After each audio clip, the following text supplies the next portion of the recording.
On a frigid fall day, a young mother is laid to rest after a tragic car accident. She was really something special. Very loving, down to earth, that type of person that would give you the shirt off her back. But questions swirl around her sudden death. I'm literally thinking, how did she get these injuries to the back of her head?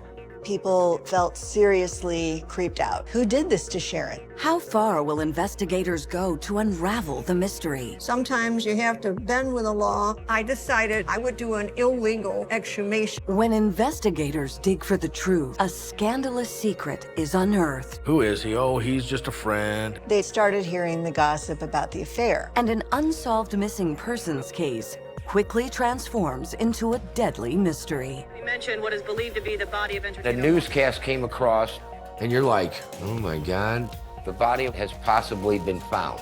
It made them wonder if these two things were connected. Then they really dove in. I wanted to know what happened to her. It's amazing what the dead will tell you.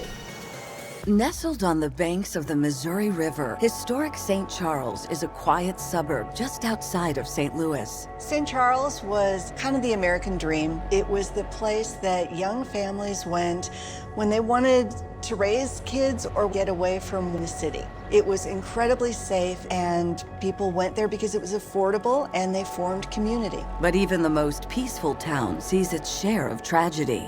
It was October the 19th of 1983, and someone came over the CB radio and said that he was driving down the road and saw the taillights of the car off the embankment on Central School Road. He parked his car and saw the small fire that was burning on the ground outside of the car, and he was able to extinguish that fire. He said there's a lady inside the car. She was gasping for air. Police race to the scene, knowing each passing second could be the difference between life and death. When we first pulled up, I saw it was a Cadillac that was in the creek. The car is on its front bumper, standing somewhat upright. I could see that there was a lady laying under the dash. Her body's extended from the center of the car towards the passenger door, and then her knees are kind of bent upward. Just as the caller had described, Officer Ed Copeland finds the woman unconscious and struggling to breathe after what appears to be a tragic accident. The first thing I did was try to open her airway, and it was at this point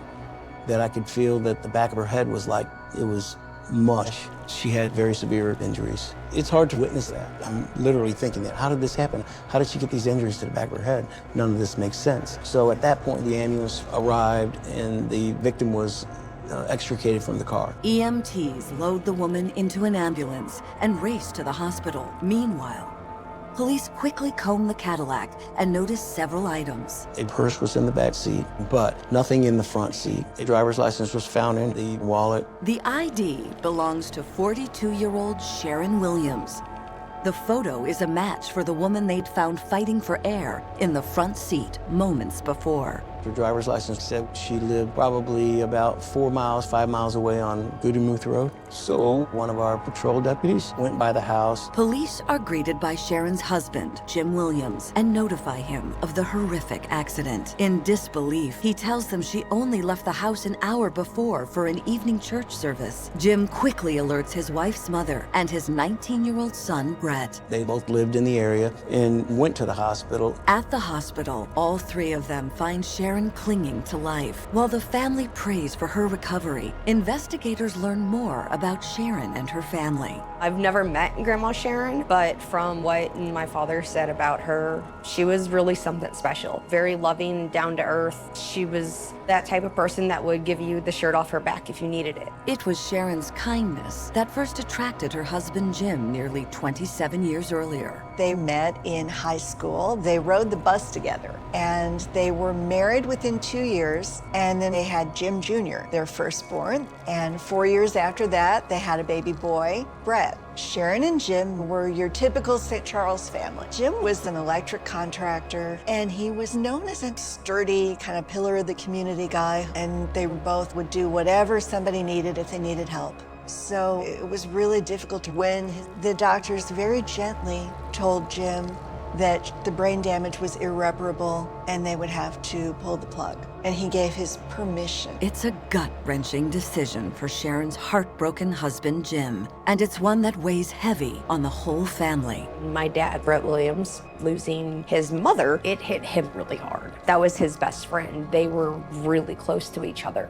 The news is no less distressing for 23-year-old Jim Jr., who is living in Florida when he gets the call. Jim Jr. was decimated. You know, to have his mother die that suddenly for no obvious reason, it was really destabilizing. Back at the scene, police work deep into the night to try to make sense of how Sharon's car went off the road into the creek. I start looking for vehicle tracks. How did the vehicle leave the road? Is there any skid marks that are present? None of that stuff was present. The lack of skid marks suggests that no sudden braking or swerving had taken place. From what I was seeing, this vehicle just rolled basically right off the road and into the creek. That's not the only detail that doesn't add up. She didn't have any facial injuries that should be there with a frontal impact of a vehicle.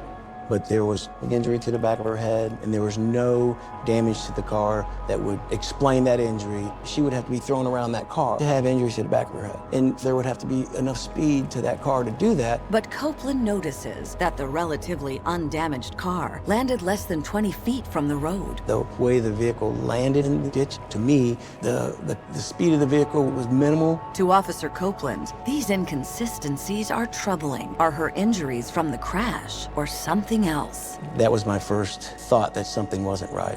Details at the scene of Sharon Williams' fatal car crash have Officer Ed Copeland questioning whether her death was actually an accident. The car didn't have any damage. It was a frontal impact. The car went off the embankment. Damage to her should have been on the front of her body. But as it turned out, she had some severe injuries to the back of her head. So when I expressed my concerns with the accident, I was told basically it's going to be followed up on by the accident investigator. And based on my suspicions, they did do a reconstruction of the accident. We actually got the same vehicle and tried to recreate everything about it. A few days after the crash, investigators load a dummy into the same car model that Sharon had been driving and send it rolling down the wet road. The report that was done by the accident reconstructionist showed the vehicle hit a tree with enough speed for her to be thrown around in that car, which would cause the injuries to the back of her head. The report showed that it was in fact an accident and that there was no suspicion to the death. The official cause of death listed on her death certificate is accidental cranial cerebral trauma, and no autopsy is ever performed. It was the 1980s, and we were a rural community, and accidents like that happened, but this, to me, wasn't an accident. But I'm just a 2-year rookie deputy that doesn't know what he's talking about. That's kind of how I felt, anyway.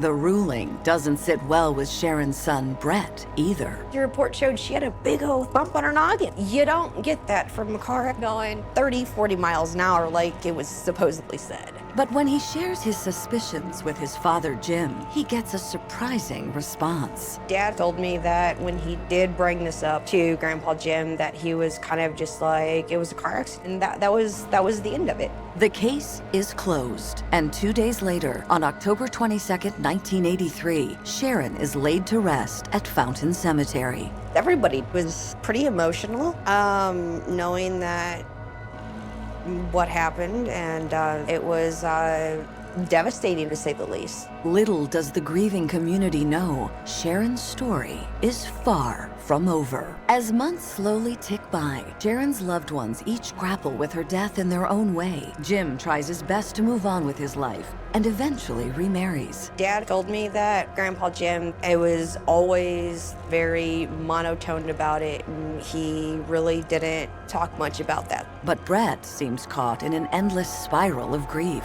Dad was 19, going through your later teenage years, and then having your mom not there, and always talked about how much he had missed Sharon. It was every day. He's like, I miss my mom. Brett's not the only one who can't let it go. Officer Ed Copeland still lives with the nagging feeling that Sharon's death wasn't an accident. And 4 years later, he gets another chance to make his case. I'm Dr. Mary Case. I became the chief medical examiner in St. Charles County in 1986. Before Dr. Case came on board as our medical examiner, we had a chiropractor for a coroner. Coroners are elected by the community and don't necessarily need to have any medical training. The coroner did not have the qualifications that Dr. Mary Case does to determine what could have happened to Sharon. Dr. Case's medical background allows her to perform autopsies, a fact that Officer Ed Copeland hopes will breathe new life into Sharon's investigation. I was introduced to Dr. Case, and I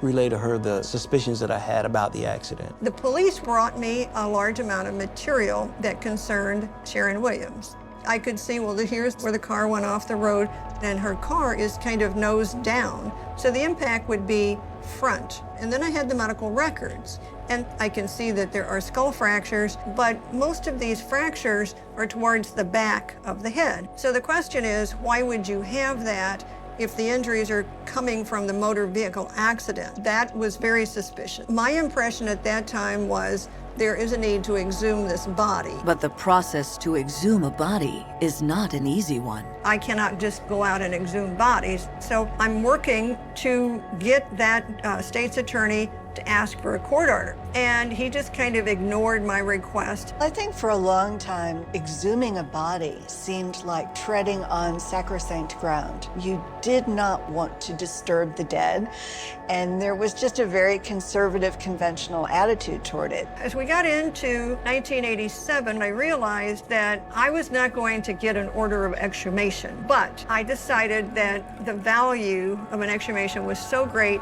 that I would have to do an illegal exhumation without permission from a judge. It was an absolutely critical point. Suspecting that Sharon Williams' death was a homicide, Mary Case decides to perform an illegal exhumation, one that takes place without a court order. If she's wrong, she could face a steep fine or even prison time for tampering with an interred body. It had to be done to find out that that's a homicide. Of course, I hope that we can demonstrate the cause of death so that the judge will give me an order to legally do it again. But before she moves forward, Dr. Case takes on the difficult task of alerting the Williams family about her suspicions. When Dad had found out that Grandma Sharon was possibly murdered, it was devastating for my father, to say the least. But in the 4 years since Sharon's death, Brett's father, Jim, seems reticent to dig up the past. As far as Grandpa Jim, there was really no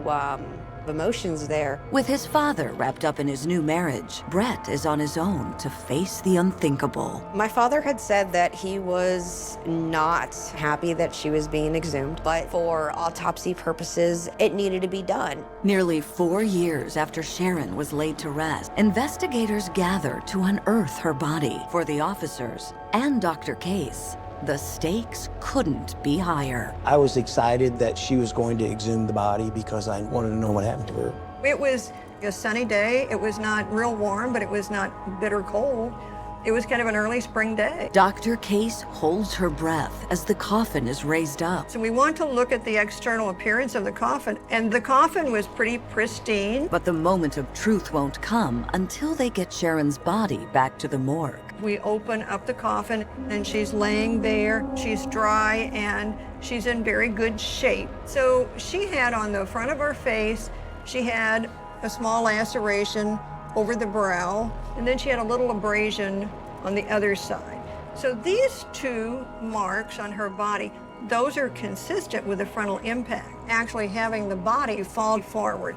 It's a very superficial injury. But at the back of her head, there were two vertical lacerations that crossed the entire back of the head down into the base of the skull.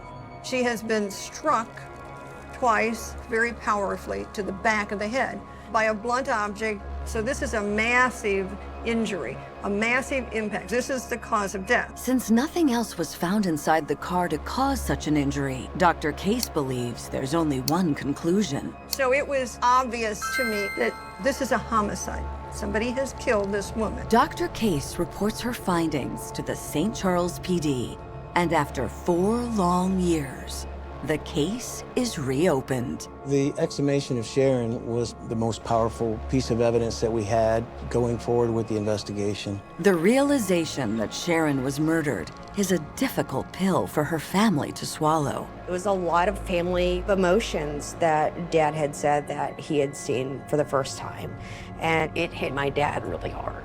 Brett makes it his mission to help police any way he can. He wanted Grandma Sharon to have some justice. I mean, that was his mom. Investigators start from scratch, interviewing Sharon's friends and neighbors, and quickly find that Sharon's charmed life might not have been as perfect as it seemed. When investigators reopened the Sharon Williams case, they started hearing the gossip about the affair. According to those close to the couple, Jim may have been seeing his current wife, Joanne, before Sharon passed away. Brett tells detectives that he too had some suspicions about his dad's infidelity. Dad had mentioned quite a few times that Grandpa Jim was taking work calls at weird hours of the night, like 9, 10 o'clock at night, not coming back home, you know, and Dad kind of was going, wait a minute. After his mom's death, Joanne started to be at the house a lot. He saw Joanne wearing his mother's bracelet. That is when he realized that there had been an affair before Sharon died. At the time, the revelation came as a painful shock to 19-year-old Brett. And now, almost 4 years later, it's equally alarming to investigators. Joanne Notice is a name they've heard before. On December 27, 1983, 2 months after the death of Sharon Williams, we had received a call from Joanne because her husband had left the residence to go on an errand and never returned. Police have just uncovered that Jim Williams and Joanne Notice might have started seeing each other early in 1983, several months before Jim's wife Sharon's October murder. And in an eerie twist, just 2 months after Sharon's death, Joanne's husband mysteriously vanished. December 27, 1983, Walter Notice was reported missing by his wife. Is it possible the two cases might be connected? For answers, investigators do a deep dive into Walter's now cold missing persons case, starting with the interview they'd had with Joanne the night she first called. Walter and Joanne went to a Christmas party at his parents' house. And so when he drove Joanne home and the battery light was on, she said, "Oh my God, go get a battery because we're gonna wake up tomorrow, it'll be freezing all night and we're not gonna have a car." At Joanne's request, Walter left the house to pick up a car battery. But just a few hours later, Joanne told police she got a call from the mechanic. About 9:30 that night, the mechanic called and said, "Hey, where's Walter?" She said at first she wasn't really worried. Walter tended to be late, to be unpredictable. In fact, his exciting, unpredictable nature was exactly what attracted Joanne 19 years earlier to the traveling musician who went by the stage name Walter Scott. Walter Notice, who everybody in St. Louis knew as Walter Scott, was the lead singer for Bob Cuban and the In-Men. And they were a fairly cool band in their day, but they were a local band until Walter sang The Cheater. He belted that thing out. Everybody wanted to dance to it. He watched it rise all the way to number 12 on the pop charts, and he became a sensation, and so did the band. Walter was introduced to Joanne, who was a starstruck 19-year-old at the time, and Joanne got his attention. The two soon began a torrid affair. There was only one thing standing in the way of their relationship. He was married to Doris and had 2 sons, Scotty and Walter Jr., but she finally wore him down and convinced him to leave Doris. In the 12 years since Joanne and Walter tied the knot, she'd often known him to take last-minute gigs or lose track of time catching up with someone he knew around town. And so when he disappeared, Joanne called around. One of the first calls she made was to Walter's son from his first marriage. She called, your dad's missing, you know, have you been in touch with your dad? And my reply was no. Dad was never around anyway. It wasn't a normal father-son relationship because of his traveling and being on the road all the time. I just thought he just left. His life is pretty secretive. I just didn't know what happened. Joanne told police that as the hours ticked by, her concerns grew. Lately, Walter hadn't been quite himself. At first, their marriage was sparkly, but friends started to notice that Walter seemed very depressed. We didn't know if he disappeared on his own accord. Did he go off in a fugue of melancholy, or was he maybe thinking of suicide? The next day, On December 28, 1983, detectives began contacting venues for Walter's upcoming gigs to see if he'd reached out. That's when they make an unbelievable discovery. Joanne was canceling appearances by Walter that were in the future. Why are you canceling shows when you don't know when he's going to return? When investigators spoke to Walter's parents in the weeks following his disappearance, they uncovered yet another strange detail about the night Walter went missing. My grandma and grandpa, they went over to their house, and then they see Jim sitting there at the table. So they're like, what is he doing here? Who is he? Oh, he's just a friend. And they're like, this is not just, there's something wrong here. In light of the new information that Sharon was murdered, what seemed inappropriate to Walter's parents 4 years earlier was now deeply suspicious to investigators. Now you've got one of them with a missing spouse, the other who's a widower, and they're together very quickly. And it really made investigators wonder, had Jim and Joanne worked together to get rid of their spouses? It's been 4 years since Walter Notice went missing and Sharon Williams was murdered. And police now suspect that their spouses might have conspired to kill both of them. Just a lot of coincidence that Sharon Williams was killed and then Walter goes missing and Jim and Joanne are then conveniently together. For investigators, there's only one problem. Walter's body was needed to bring the charge of murder. Investigators know they have to act fast and without tipping off Jim or Joanne. So in March of 1987, just a month after Sharon's illegal exhumation, they zero in on someone in the couple's inner circle who might be willing to give up information. My father, Brett, was the youngest, and he has an older brother, Jim, and his dad, Jim Williams Sr., never really got along very much. At the time of the investigation, Jim Jr. was incarcerated in Florida. Sharon and Jim's son, Jim Jr., had always been a bit of a troubled kid. Jim went to prison a couple of times, just for drugs and so on and so forth. Police guess he might be willing to talk in exchange for a commuted sentence. So the investigators responded to that facility and interviewed him there. And then they say, we know now that your mother her death was a result of a homicide, and we believe that your dad did this and that he also killed Walter Scott. Jim is immediately distraught. It's the first he's hearing about what might have happened to his mother. They said, if your father had a body, what might he do with it? The young man said, well, Dad had a cistern in the backyard where he lived. And in the spring of 1984, he put this big, heavy planter filled with dirt so nobody could move it. Jim Williams indicated that it was very cold, the ground was frozen. He thought it suspicious that his father would have a flower box built in the dead of winter. The planter had been placed 5 months after Sharon's death, which was just 3 months after Walter disappeared. And so the 10th of April, they now are going to Jim Williams' home to open that cistern. Although the property is owned by Jim, a search warrant is served to his son, Brett Williams, who is the home's current occupant. When officers show up, Brett is extremely confused about what police are looking for, but shows detectives to the backyard. I was called 7 o'clock or so in the evening and asked if I would respond to this scene. Dr. Case and other officials gather around as police begin to dismantle the planter. And when they slowly pull up the heavy lid, they're met with a horrifying sight. We observed a body floating on top of the water. The wrists were bound, the knees were bound,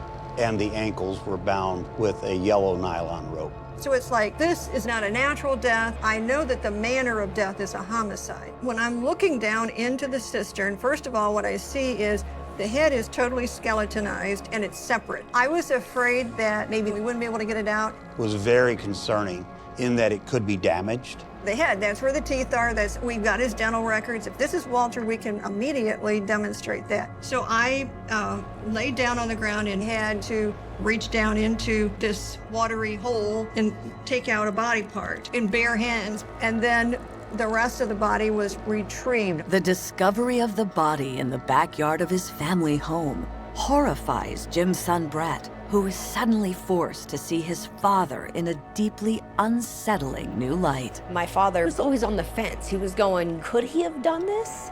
Or did something else happen? And it kind of dawned on my dad going, well, maybe he did this. And that was hard. The gruesome finding also creates a firestorm of press attention. Believed to be the body of entertainer Walter Scott is in a cistern behind this home. The medical examiner is on the scene. I do remember. I was 21 years old, and I was sitting there watching a TV, and a newscast came across. The body of Walter Scott has possibly been found. Authorities are in the backyard searching through a cistern where they believe they have found the body of former St. Louis entertainer Walter Scott. It was pretty crazy. I called my brother Scotty. I said, Scotty, did you hear this on the news? I think they found Dad. And they said that the body was found behind Jim's house. I'm like, oh, really? It was a little weird, a little overwhelming to take. The damning evidence found in the cistern is enough to take Jim into custody for questioning, but he refuses to talk, which makes identifying the body even more important. We had the dental records from the time Walter was missing, and he had very good teeth from the ones that were preserved. It was very easy to make this identification. And it was, in fact, Walter. The positive identification is a huge step forward. Next for Dr. Case will be to figure out exactly how Walter died. His body, besides his head, which was pretty much skeletonized, the rest of his body is in a condition that we refer to as adipocere. So it looks almost like breadcrumbs, but if you touch it, it kind of falls apart. And I can't see any injuries to the body because the condition of the clothing and the body. The level of decomposition leads Dr. Case to order an X-ray, which is where she notices the smallest of details. It's just tiny little fragments of lead in the chest. We call it snowstorm appearance. His cause of death was a gunshot wound. The placement of the fragments tells Dr. Case that Walter was shot on the upper left side of his back. The bullet had hit him right in the heart. The results of the autopsy are enough to also arrest Joanne, who is charged along with Jim for Walter's murder. But for the couple to be charged in Sharon's death, investigators face one more obstacle. Unless I get permission legally to do this examination, it wouldn't stand up in court.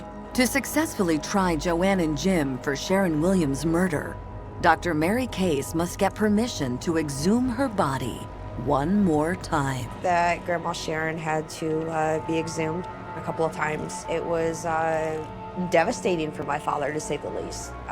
He wanted Grandma Sharon to be at rest, as anybody would. But this needed to happen to continue on with the courts. Sharon's sons and mother diligently lobby a judge to approve the order of exhumation.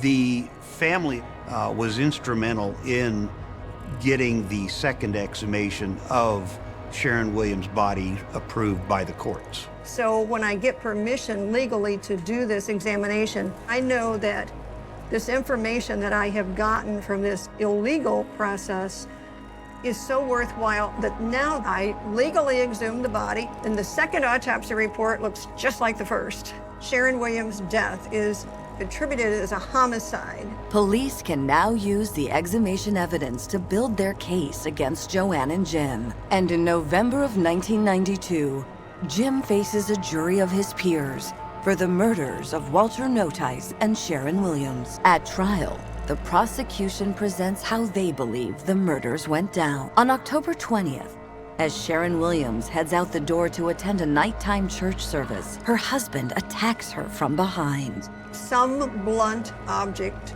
struck very powerfully to the back of the head.